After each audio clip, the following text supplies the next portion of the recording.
Assalamualaikum warahmatullahi wabarakatuh. Selamat pagi anak-anak. Pada pembelajaran matematika kali ini kita akan mempelajari materi membandingkan pecahan. Nah, membandingkan pecahan dapat dilakukan dengan beberapa cara. Yang pertama yaitu dengan menggunakan gambar. Untuk membandingkan dua pecahan menggunakan gambar, perhatikan luas bagian gambar yang diwarnai. Nah, contohnya seperti ini. Ada gambar lingkaran sama-sama dibagi menjadi 4 bagian sama besar. Nah, lingkaran yang bagian kiri ini dapat dituliskan pecahannya 2/4 karena yang diarsir warna hijau ini ada 2 bagian ya.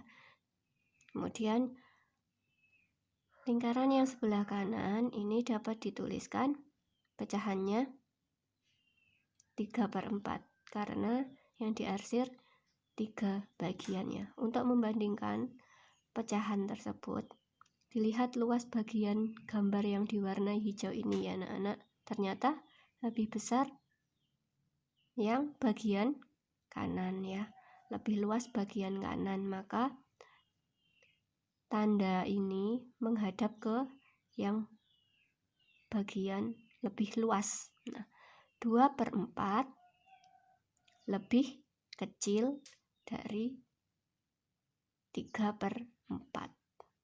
Lebih kecil karena ketika tandanya ini diberi garis tegak membentuk huruf K, maka dibaca lebih kecil ya.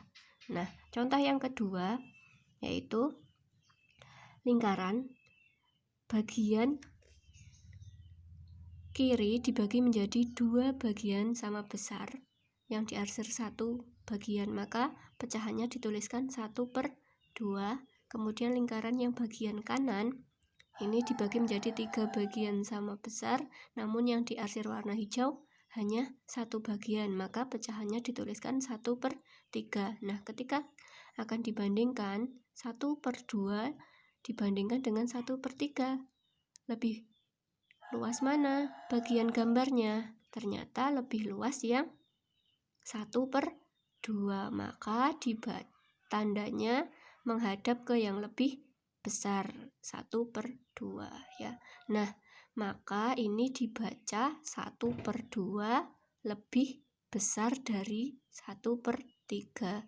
Nah, dibaca lebih besar karena tanda ini ketika diberi garis tegak maka membentuk huruf B, maka kita baca lebih besar ya.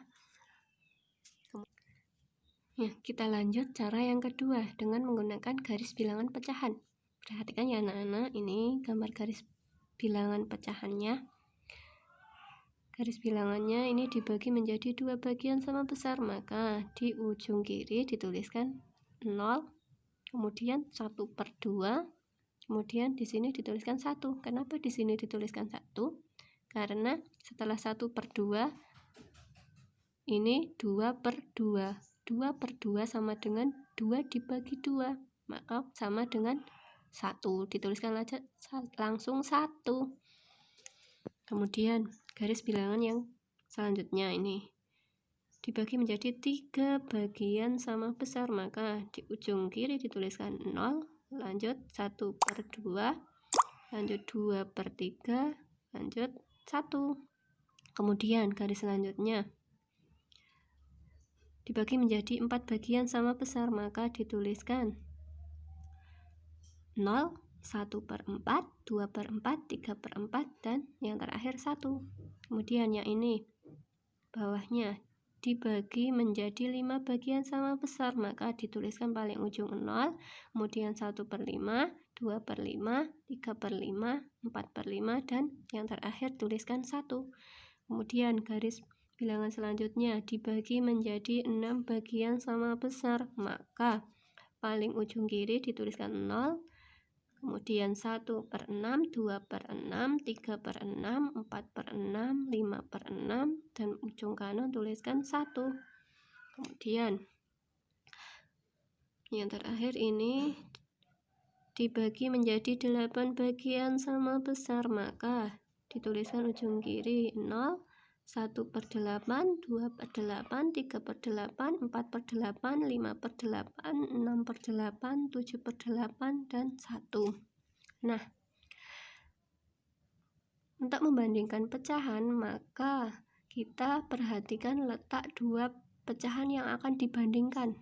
Pecahan yang terletak di sebelah kiri nilainya lebih kecil dari pecahan yang ada di sebelah kanan. Pecahan yang ada di sebelah kanan nilainya lebih besar dari pecahan yang ada di sebelah kirinya. Nah, kita lihat berdasarkan garis pecahan, maka dapat diketahui bahwa garis bilangan pecahan ketika kita membandingkan pecahan 1/2 dan 1/3. Kita lihat di garis bilangan pecahan 1/2 dibandingkan dengan 1/3. 1/2 ini terletak di sebelah kanan, maka nilainya lebih besar. Maka tandanya dituliskan seperti ini, 1/2 lebih besar dari 1/3. Kemudian ketika kita akan membandingkan pecahan 2/5 dan 5/8, kita lihat 2/5 di sini dan 5/8 di sini. 2/5 berada di sebelah kiri pecahan 5/8, maka dituliskan tandanya seperti ini, 2/5 lebih kecil dari 5/8. Kemudian ketika kita akan membandingkan pecahan 3/6 dan 4/8, nah ini terletak di posisinya yang sejajar, maka dituliskan tandanya sama dengan 3/6 sama dengan 4/8. Artinya 3/6 dan 4/8 itu merupakan pecahan senilai seperti yang pernah dipelajari bersama Bu Puri. Demikian penjelasan dari Bu Ida, semoga memberi manfaat. Wassalamualaikum warahmatullahi wabarakatuh.